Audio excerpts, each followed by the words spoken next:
સુરતમાં મિત્રના ત્યાં ચોરી કરવાના કેસમાં મિત્રની જ ધરપકડ કરવામાં આવી છે. મળતી માહિતી પ્રમાણે ગત 19 અને 20 ઓક્ટોબરની રાત્રે કાપોદ્રાના શ્રીજી નગરમાં હીરાનું કારખાનું ધરાવતા દિનેશ લાખા સાવલિયાના કારખાનામાં ડુપ્લિકેટ ચાવી બનાવી ચોરી કરવામાં આવી હતી. ડુપ્લિકેટ ચાવીનો ઉપયોગ થયો હોય જાણભેદુ હોવાની શંકા પોલીસને થઈ હતી. તો કારખાનેદાર પણ કેટલાક નામો શંકાસ્પદ તરીકે સૂચવ્યા હતા, પરંતુ તપાસમાં કશું જ નીકળ્યું ન હતું. જો કે એએસઆઈ પંકજ સુરેશચંદ્રની ધીરજે આખો ભેદ ઉકેલી નાખ્યો હતો. ચોર ફરિયાદીની નજીકનો જ હોવાથી સૌથી પહેલાં તેમના સીડીઆર મેળવવામાં આવ્યો હતો, જેમાં સૌથી વધુ વખત વિપુલ મુકેશ ડામોરનું નામ મળ્યું હતું.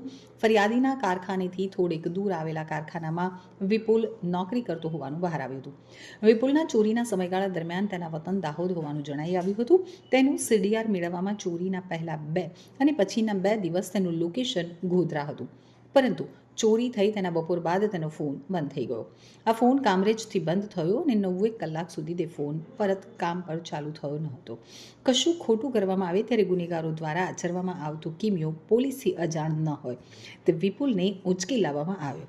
આગવી ઢબે પૂછપરછ કરવામાં આવતા જ તે ભાંગી પડ્યો અને ચોરીની કબૂલાત કરી લીધી. વિપુલ અને દિનેશ વચ્ચે ગાઢ મિત્રતા સાથે ધંધાદારી સંબંધ હતો. તે તેને હીરા વેચવા આપતો હતો અને ગુલાબી હીરા દિનેશને વેચવા આપ્યા હતા.